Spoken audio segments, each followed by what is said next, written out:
Pessoal, agora eu quero falar um pouco para vocês sobre alguns dados de população, alguns índices, algumas taxas que a gente vai observar sobre a população mundial, né? A gente tem que lembrar que nós chegamos aí aos 7 bilhões de pessoas, gente pra caramba, né?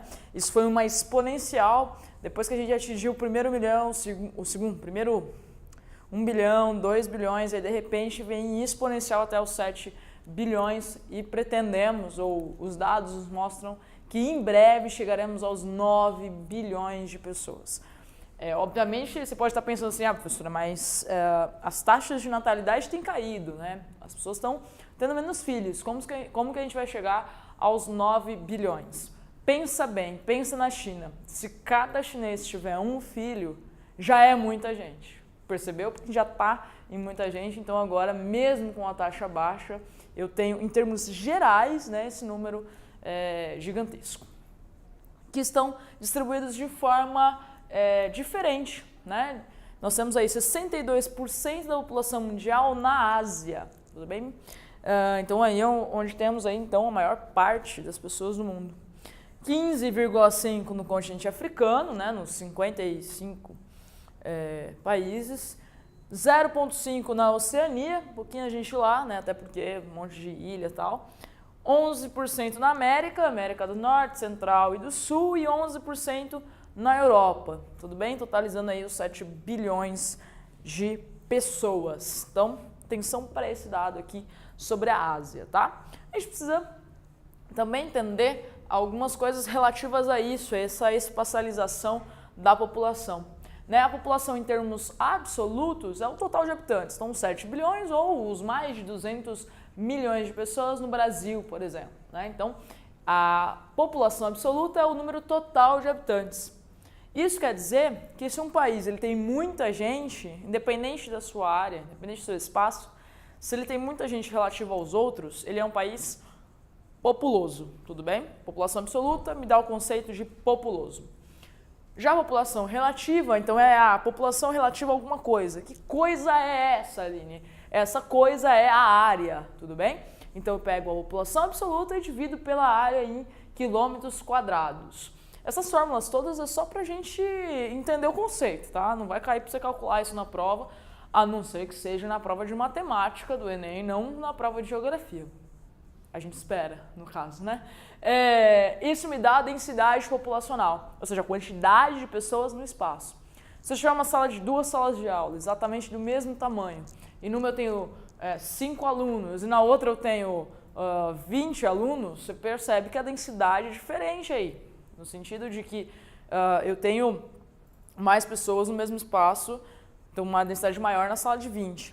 Mas se eu tiver o mesmo número de pessoas, 20 pessoas, tá? E aí eu tenho uma área pequena, 2 metros por 2, tudo bem? E uma área muito grande, 20 metros por 20, eu tenho densidades diferentes também aí, bem mesmo tendo o mesmo número de pessoas. Por quê? Porque eu vou mexer na variável área, tudo bem? Por exemplo, o Brasil aqui ela é mais ocupado no litoral e no sudeste, então essa é a área onde eu tenho a maior densidade populacional, tudo bem? Isso por vários fatores, chegando desde a colonização até o processo de industrialização e urbanização, né, como consequência. Tá?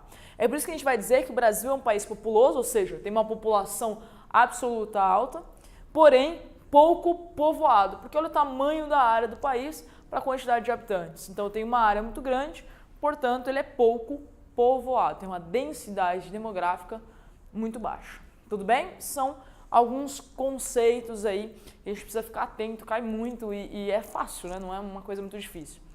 Além disso, a gente precisa ficar atento à teoria da transição demográfica, o famoso gráfico de crescimento vegetativo, também conhecido como crescimento natural, tudo bem? Para esse gráfico eu tenho aí 4 fases que um país passaria.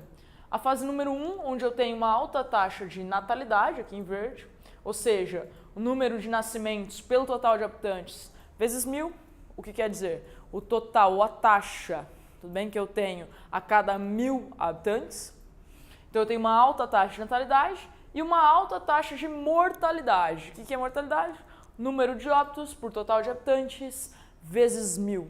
tudo bem? Então essa é a cada 1.000 habitantes, quantas pessoas aí estão morrendo.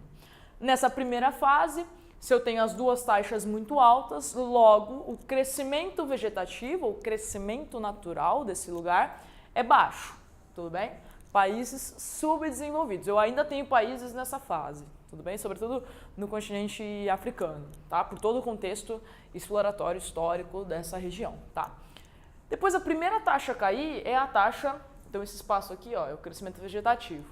A primeira taxa a cair é a taxa de mortalidade. Por quê? Porque ela depende de uma variável, que é a variável saúde, saneamento básico, tudo bem? Então, quando o país começa a se desenvolver, começa a se urbanizar, por exemplo, a primeira coisa que vai acontecer ou que deveria acontecer, é o incentivo ou o investimento em saneamento básico e saúde. Por isso que a taxa de mortalidade é a primeira a cair e depois se estabiliza, tudo bem? Já a taxa de natalidade, ela continua alta, então eu tenho aqui um grande crescimento vegetativo ou natural. Ela só começa a cair quando o país começa a investir em educação, tudo bem? Porque e aí naquela linha bem reformista, é aí na educação que eu tenho acesso aos métodos contraceptivos, ao planejamento familiar, e eu tenho uma sociedade muito mais urbanizada nessa terceira fase. O Brasil está aqui, ó, indo da terceira para a quarta fase. A quarta fase de um país desenvolvido, que também tem seus problemas, porque aqui eu vou ter um grande envelhecimento da população.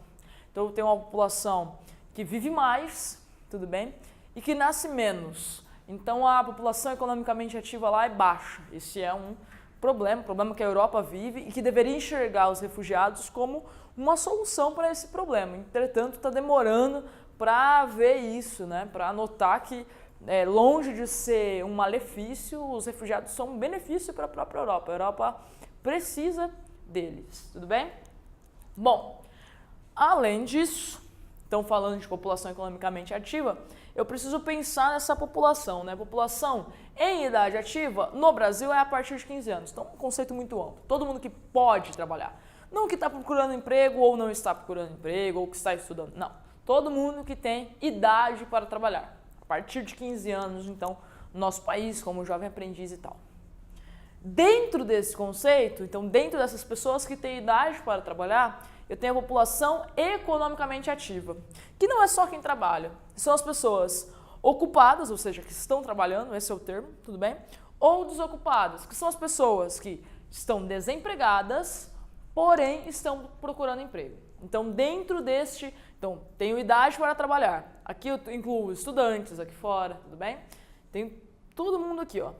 Dentro disso, população economicamente ativa, pessoas que estão ou trabalhando ou buscando trabalho.